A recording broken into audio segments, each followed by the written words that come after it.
Coexistence की बात जब हम करते हैं तो कोएग्जिस्टेंस तभी पॉसिबल है जब दो लोगों के ट्रेड सिमिलर हों या कोई डोमिनेशन की किसी भी फॉर्म में कोई डोमिनेट ना करे एक दूसरे पे। कि जितने गेटेड एरियाज हैं या जिनमें एंट्री बैरियर थोड़ा ज्यादा है कि वहां पे प्रॉपर्टी के रेट ज्यादा है या फिर फ्लैट वाला सिस्टम है तो वहां पे इन सब चीजों का जो एक्सटेंट है वो कम फील किया जाता है। और यही एक रीजन है कि इन इंसिडेंट्स पे उनकी जो राय होती है उन लोगों की वो बहुत ज्यादा डिफरेंट होती है। तो अभी हम हैं नॉर्थ ईस्ट दिल्ली के ब्रह्मपुरी में। और यहाँ पे दो रेसिडेंट्स हैं जिनसे हम बात कर रहे हैं।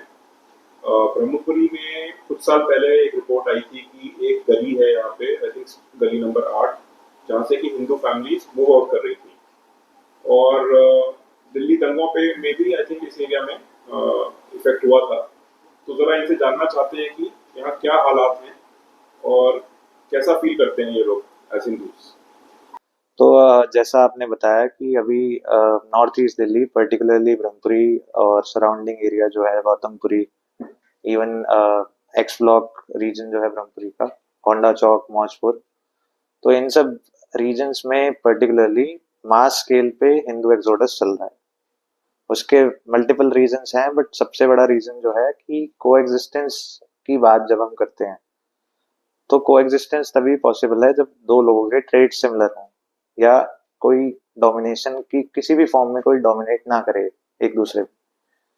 बट जब से यहाँ पे मुस्लिम्स थोड़े आउटनंबर कर रहे हैं हिंदू पॉपुलेशन को तो हर तरह से उनको इंटिमिडेट किया जा रहा है। तो वो आपके लिविंग पैटर्न को डिस्टर्ब करेंगे, आपकी जो कम्युनिटी इवेंट्स का सेलिब्रेशन है वो जिस स्केल पे आप करना चाहते हैं या जैसे करना चाहते हैं वो हैम्पर होगा। इसी के साथ साथ आपके जो फैमिली मेंबर्स हैं उनकी जो मोबिलिटी है, उनकी जो आउटडोर मूवमेंट है वो इतनी स्विफ्ट नहीं रहेगी। आप कंसर्न रहेंगे कि मैं पिक एंड ड्रॉप करूं उन्हें कहीं ना कहीं, या अकेले भी आएंगे तो आपके मन में एक तरह का भय बना रहेगा। और एजुकेशनल डिफरेंस भी बहुत ज़्यादा है, उनके ट्रेड्स में, बिहेवियर में, सब चीज़ों में बहुत ज़्यादा डिफरेंस है। और अभी रिसेंटली एक बहुत बड़ा प्रोटेस्ट भी हुआ था अपने डिस्ट्रिक्ट हेडक्वार्टर्स पे दिल्ली पुलिस के। उसका जो रीजन था वो भी यही था कि नॉर्थ ईस्ट दिल्ली में क्राइम इज नॉर्मल और आए दिन कोई ना कोई मर्डर, कोई ना कोई स्नैचिंग इवेंट होता रहता है। तो जितने लोग बचे हुए हैं उनके साथ भी कुछ ना कुछ इंटिमिडेशन टैक्टिक्स चलती रहती हैं। तो अगर मैं एक रफ एस्टिमेट आपको बताऊं तो पिछले एक साल में भी यहाँ से आराम से 100-150 परिवारों ने पलायन किया। तो यहाँ पे रफली पॉपुलेशन कितने कितने परिवार रहते होंगे पूरे ब्रह्मपुरी में। ये पूरे एशिया का आई रेड समवेयर की सबसे डेंसली पॉपुलेटेड रीजन है। और इलेक्टोरली भी अभी जब एमसीडी के चुनाव हुए थे तो एक बूथ पे ही 10,000 वोटर थे। और ऐसे मल्टीपल बूथ हैं तो रफली यहाँ पे 10-15 लाख लोग हों ऐसा पॉसिबल है। And 100 to 150 families you are saying in the last 1 year itself exodus हुआ है। जी, और वो है जो मैं डॉक्यूमेंट कर पाया हूँ या आई विटनेस रहा हूँ जिसका। तो यहाँ कौन से ऐसी जैसे यहाँ 21 स्ट्रीट्स हैं अभी, तो हाँ उसमें जी, से कितनी स्ट्रीट्स हैं जहाँ पे कि अब हिंदू पॉपुलेशन माइनॉरिटी में आ गई है। आप ये देखिए कि 21 अगर हम बैकवर्ड स्टार्ट करें तो 21 से लेके आप 14-15 तक तो ये मानिए कि वर्चुअली हिंदू एब्सेंट है, जबकि पहले ऐसा केस नहीं था। उसके बाद अगर आप 13, 14, 12 और ये 11, 10, तो 10 में अभी अच्छी खासी संख्या में हिंदू है। बट इसके बीच का भी जो नंबर है, 4 नंबर गली है, 5 नंबर गली है, 3 नंबर गली है, 2 नंबर गली है। 2 नंबर का केस बड़ा अभी सरप्राइजिंग है क्योंकि अभी पिछले साल तक वहां पे पूरा हिंदू पॉपुलेशन था। बट अभी एक साल के अंदर आप देखो तो गली का पूरा ट्रांजिशन हो चुका है। वहाँ बड़ी बड़ी बिल्डिंग्स बन गई हैं, हाउसेज में फैक्ट्री रन कर रही हैं, गली पे लोग खड़े हैं। दंगों के टाइम पे गली के लोगों ने गेट लगवाया था तो अब वो गेट भी फंक्शन कर रहा है या नहीं ये कोई जानता नहीं है। और जब मास स्केल पे लोग छोड़ के जा रहे हैं तो उसी गली में अभी एक इंसिडेंट हुआ जहाँ पे एक 15 साल के बच्चे को उसी के मुस्लिम क्लासमेट ने गला रेत के उसकी हत्या कर दी। हिंदू बच्चे। हाँ जी। तो ये जो आप बता रहे हैं कि जो एक्सोडस हो रहा है, बिल्डिंग बन रही है, इलीगल फैक्ट्रीज चल रही हैं, तो थोड़ा समझाइए कि ये पैटर्न क्या है, किस तरह से एक गली से हिंदू भगाए जाते हैं धीरे धीरे। एक जो इम्पोर्टेंट चीज है मैं आपको बताना चाहूंगा कि ये पैटर्न इस एरिया के लिए यूनिक नहीं है, ये एक कॉमन टेम्पलेट मैं देख पा रहा हूँ अपनी लिमिटेड अंडरस्टैंडिंग के हिसाब से, कि जितने गेटेड एरियाज हैं या जिनमें एंट्री बैरियर थोड़ा ज्यादा है, कि वहाँ पे प्रॉपर्टी के रेट ज्यादा हैं या फिर फ्लैट वाला सिस्टम है, तो वहाँ पे इन सब चीजों का जो एक्सटेंट है वो कम फील किया जाता है। और यही एक रीजन है कि इन इंसिडेंट्स पे उनकी जो राय होती है उन लोगों की वो बहुत ज्यादा डिफरेंट होती है। मैं एक पर्सनल एग्जांपल से आपको बताता हूँ कि 2020 में दिल्ली दंगे हुए हुए जिसमें 51 से 52 लोगों की मौत हुई। तो मैं जिस गली में रहता हूँ वहाँ पे मोस्टली मुस्लिम पॉपुलेशन है, अराउंड 7-8 फैमिलीज हैं जो हिंदू हैं। और वहाँ पे ऐसा सिचुएशन हुआ था, ये मैं अपने लिए नहीं बात कर रहा हूँ, कि लोगों ने 2-3 दिन तक रात को सोए नहीं थे, पहरा दिया था। और तब मैं जब इन चीज़ों को रिपोर्ट कर रहा हूँ सोशल मीडिया प्लेटफॉर्म्स पे, अपने क्लास ग्रुप्स में, अपने स्टेटस पे, तो मुझे सुनने को मिलता है कि क्या प्रोपागेंडा फैला रहे हो। तो मैं आई विटनेस हूँ, मेरे सामने लोगों को जलाया जा रहा है, लिंच किया जा रहा है, मारा जा रहा है, and I am proving my case कि हाँ मैं विक्टिम हूँ। तो ये एक्सटेंट है, and those who were asking me they Indeed were Hindus only. तो खुद होके हिंदू फैमिलीज में ही, मतलब जो इतना वाइड स्केल वायलेंस हुआ उसके बावजूद भी मुझे अपना केस प्रूव करना पड़ रहा है कि हाँ मैं विक्टिम हूँ। तो दे वर योर क्लासमेट्स, बट वो ब्रह्मपुरी में नहीं रहते, वो और सोसाइटीज में रहते हैं, जी जी सो कॉल्ड सेफर एरियाज में जी। भी। So they this thing is yet to reach their Holmes.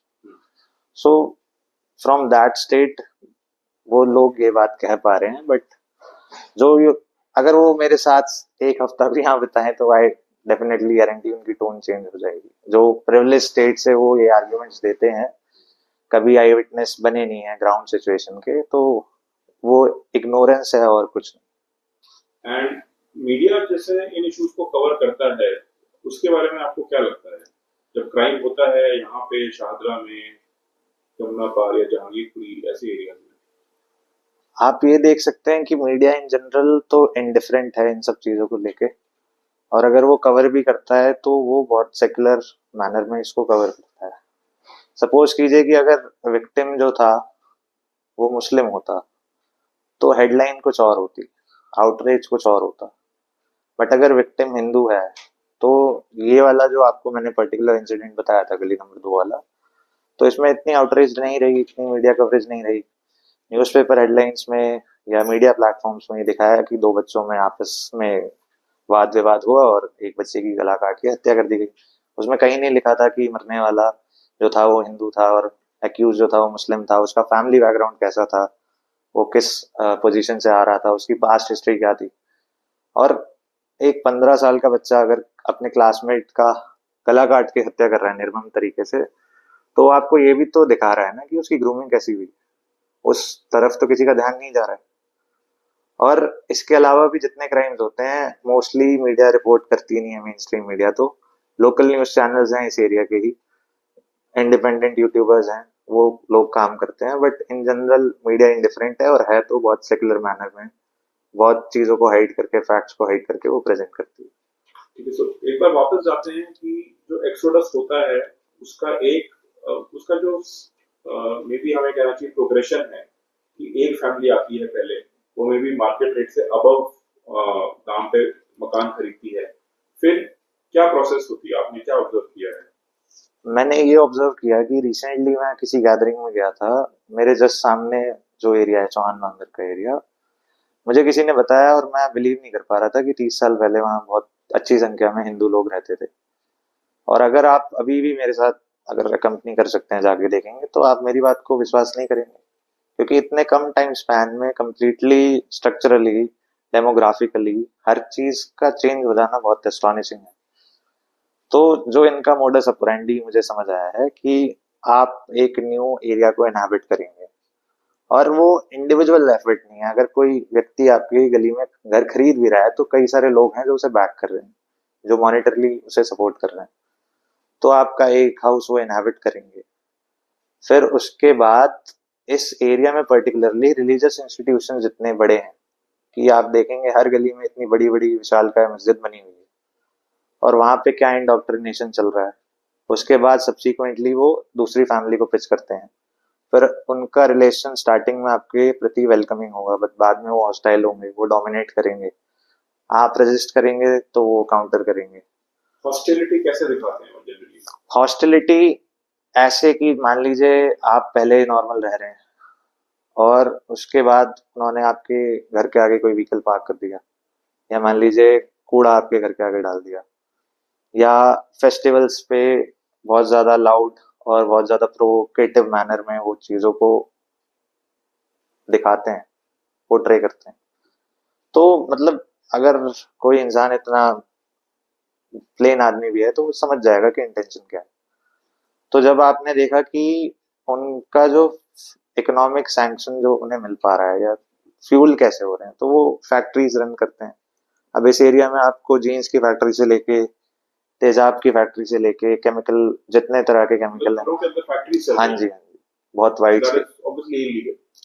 तो उन फैक्ट्रीज की जो इनकम है वो अनअकाउंटेड है, वो किस तरह से कहाँ कहाँ एक्सपोर्ट हो रहा है वो अनअकाउंटेड है। तो जो इकोनॉमिक फ्यूल मिल रहा है, एवरेज हिंदू हाउस होल्ड अपनी शॉप रन करता है, उससे ज्यादा कुछ नहीं है, बट वो फैक्ट्री रन करते हैं, उसके पीछे कई लोग उन्हें बैक कर रहे हैं। रिलीजियस इंस्टीट्यूशन जो मैं आपको बता रहा हूँ कि इस क्षेत्र में पहले मस्जिद इतनी सारी नहीं थी, बट हमारी अपने रीजन में ही एक गली पड़ती है, तो वहां भी मुझे पता लगा कि मस्जिद बनाने का प्रयास किया गया। 2018 में जो इंसिडेंट हुआ था, आई थिंक वो गली नंबर 8 में एक घर को उन्होंने मस्जिद में कन्वर्ट कर दिया था। हाँ जी, हाँ उसी को लोगों ने अपोज किया था। जी, जी, तो लोकल लोग थोड़े विजिलेंट थे तो वो चीज रुक गई। मीडिया में रिपोर्ट हुई थी वो हाँ जी। वो और भी हिंदी मीडिया में। हाँ जी, हाँ, तो फिर वो तो रिवर्स हुआ वो चीज या वो चीज एक तरह से आप मान लीजिए होल्ड पे चला गया है। रिवर्स तो नहीं हुआ है, बट वहां पे ये कंसेंसस बना था कि जो बुजुर्ग लोग हैं उन्हें ही पढ़ने की इजाजत दी जाए, उसके अलावा बाकी लोग ना। तो जब आप उनका जो इकोनॉमिक फ्यूल है वो ये सारे इलीगल काम है। आप लोग अगर कंप्लेंट करते हो इसकी पुलिस को, लोकल अथॉरिटीज को या एमएलए, काउंसलर, वहां से क्या आपको रिएक्शन मिलता है? जब हम लोकल अथॉरिटीज पे जाते हैं कि मान लीजिए एक, तो हमें मेंटली हम प्रिपेयर्ड हैं कि डेमोग्राफिकली तो आउट नंबर हम हो चुके हैं। तो अब हिंदी हिंदू कम्युनिटी में इतनी पावर नहीं है कि वो अपना एमएलए चूज कर पाए, क्योंकि इस एरिया में जो रेशियो है वो इतना हो चुका है। यहाँ पे एमएलए कौन है आपके? अभी मोहम्मद यहाँ अशरफ है, अब्दुल रहमान। अब्दुल रहमान। तो जब कम्युनिटी को पता है कि हम इलेक्टोरली तो आउट नंबर हो चुके हैं, तो जो इलेक्टेड एमएलए भी जो होते हैं वो प्रो कम्युनिटी, अपनी कम्युनिटी के लिए पूरा अपरेटस बनाते हैं। तो वो चाहे बिल्डिंग बने, इलीगल काम हो, उस सब चीज को सैंक्शन करते हैं। या अगर आप प्रोटोकॉल फॉलो करके कंप्लेन भी करेंगे तो उनकी बैकिंग होती है, तो वो आगे फर्दर परस्यू नहीं होता है। और जो लैंडस्केप को ट्रांजिशन करने वाली बात है कि मतलब अगर आप पे एक अपर हैंड है, सिस्टम हायरार्की आपके साथ है, तो आप इन सब चीजों में स्विफ्टली आगे जा पाएंगे। तो जो गलियों का डेमोग्राफिक ट्रांजिशन की बात जो मैं आपको कह रहा था कि अगर आप जस्ट अपने घर में रह रहे हैं और साइड में फैक्ट्री ओवरनाइट चल रही है, वहां गाने बज रहे हैं, साउंड आ रहा है। और एक सबसे बड़ी दिक्कत जो है कि फैक्ट्रीज में वर्कर्स बहुत हैं, बट वो वर्कर्स कहाँ से आ रहे हैं, वो क्या क्राइम कमिट कर रहे हैं। अभी रिसेंटली पता लगा था कि एक वर्कर कोई हरियाणा के पानीपत जिले से एक लड़की को उठा लाया था, और उसके फादर यहाँ ढूंढते हुए आए थे। हरियाणा पुलिस के एक ऑफिसर ने भी उन्हें अकम्पनी करा और उन्होंने बताया कि ये लव जिहाद का केस। क्या उन वर्कर्स की कोई वेरिफिकेशन है? क्या एक गेटेड कम्युनिटी में या एक नॉर्मल रेजिडेंशियल इलाके में ये सब चीजें अलाउड हैं?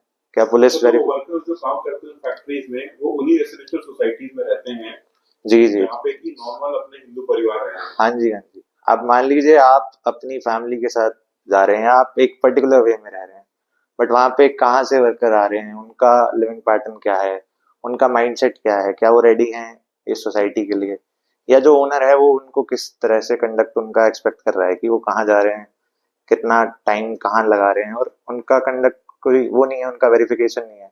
अगर कल को जैसे मैंने आपको एक इंसिडेंट बताया, यहाँ पे जो मर्डर केस, स्टैबिंग के केस बहुत आम हो गए हैं और ज्यादातर परपिट्रेटर यही है। एक कोई आप गुर्जर वाला केस भी डिस्कस कर रहे थे हम लोग अभी, कि किसी गुर्जर लड़के को स्टैप कर दिया था। जी, तो वो भी एक ऐसा ही केस था जिसमें वर्बल डिस्प्यूट के बाद सिचुएशन इतनी बुरी हो गई कि उन्होंने उसको स्टैप कर दिया। जबकि वो तो एक काफी डोमिनेंट कम्युनिटी कह सकते हैं जी जी जी दिल्ली में, और वो तो टैलेंट उसके लैंडलॉर्ड था वो जिसको मारा। जी। और इनफैक्ट लोग ये बात एक्नॉलेज नहीं करते, गोंडा जो रीजन है वो ट्रेडिशनली एक गुर्जर स्ट्रांग होल्ड है। यहाँ दिल्ली यूनिवर्सिटी में भी स्टूडेंट इलेक्शन में हर बार कोई ना कोई पार्टिसिपेट करता है। लास्ट ईयर भी यहाँ से तुषार डेड़ा अभी स्टूडेंट यूनियन के प्रेसिडेंट हैं। बट जो गुर्जर कम्युनिटी है यहाँ पे, पुश्ते वाला जो रीजन है, जो अभी आपने दिल्ली देहरादून एक्सप्रेस वे यहाँ बनाया, तो पुश्ते वाले रीजन में even Gurjar Jat Gurjar are migrating. तो वो क्यों माइग्रेट कर रहे हैं? और they are region migrating out of those areas, out of those areas. जो कि उनके पैतृक गांव बताए जाते हैं उससे। तो वहां भी डेमोग्राफिक चेंज हो रहा है अपना पास। हाँ, तो इसमें आप लोग क्या एज यंग पीपल आप क्या इसमें चाहते हो, क्या हो, और what do you think is the way forward? हम लोग ये चाहते हैं कि जो ये एक तरह से बोलते हैं कि को एग्जिस्टेंस पॉसिबल है, वो एक मिराज है, वो एक डिस्टेंट ड्रीम है। क्योंकि को एग्जिस्टेंस की जब आप बात करते हैं, आप एक बहुत ही अनइन्फॉर्म्ड पोजीशन से ये सब आर्ग्यूमेंट कर रहे हैं।